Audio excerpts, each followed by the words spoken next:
On this episode of China Uncensored, your princess isn't in another castle, she's been kidnapped by Chinese censors. Hi, welcome to China Uncensored. I'm your host, Chris Chappell. Video game makers are no strangers to censorship. The very first controversial video game came in 1976, the arcade game Death Race, where you run over gremlins in your car. Barbaric. And of course, it only got worse from there. I think I'm going to be sick. Now, there are a lot of different opinions about the degree to which video games should or shouldn't be censored, mainly over the level of violence. But now, China has taken video game censorship to a whole new level.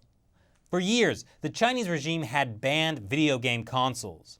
Although that ban has now been lifted, restrictions apply. But it's left a void that allowed a flourishing mobile game market.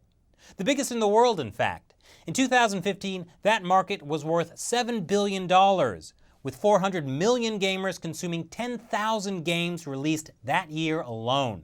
That's about 27 new games a day. But this is about to be a thing of the past. As of this month, Chinese censors will need to approve every mobile game before it's released. Games that are already released will have to retroactively get approval before an October deadline. The government organ in charge of this is the State Administration of Press, Publication, Radio, Film, and Television, and now apparently games.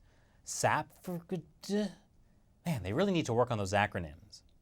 Anyways, the guidelines allow the Chinese authorities to ban pretty much any game they want. For example, some developers in China have reported their games got canned because they contained English words. Not politically charged words, pointless video game words like mission start and warning. Others have reported similar problems with games containing traditional Chinese characters. That's what they use in Hong Kong and Taiwan, but not the mainland. Doesn't stop there. The Cyberspace Administration of China is the agency responsible for censorship and control over China's internet. Starting August 1st, mobile app developers will be required to give users personal information to the agency. That's crazy! I much prefer to voluntarily give up all my information. But this isn't just about censorship. It's also about business. And this is going to kill the indie game scene in China. The mobile game market in China is super competitive. According to one developer interviewed by Sixth Tone, if you're lucky, a game will make you 1,500 yuan. That's about 200 bucks. But getting your new game approved can cost over 2,000. Why so much? Well, for one, don't expect the censors to download your game. They don't have time. You, the developer, have to send them a phone with an active SIM card and data plan and your game pre-installed. 2 phones if you're publishing on iOS and Android. It's a pretty sweet gig being a Chinese censor. It can also take up to 3 months to get your game approved. If you're an indie developer, working alone, investing your own money into the project, that's a long wait for a return on investment. That is, if everything goes smoothly. This basically means most indie game makers won't be able to survive.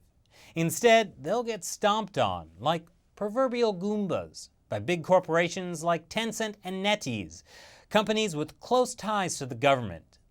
Now, these new restrictions don't apply to foreign game makers. They were taken care of back in February. Foreign companies are required to work with domestic content providers, and they now need to get approval from SAFT for online publication for any creative works. Wait, does that mean they don't need approval if their games aren't very creative? There might be a future for great Giana sisters after all. So what do you think about the future of gaming in China? Is there room for a sequel? Or will it be game over? Leave your comments below. Thanks for watching this episode of China Uncensored. Once again, I'm Chris Chappell. See you next time. We are so close to war. Or not close at all. Between aggressive threats and calls for peace, it seems Chinese media can't make up their mind. On this episode of China Uncensored, these photos of the massive flooding in central China are remarkable. almost as remarkable as the level of corruption that made this a mostly man-made disaster.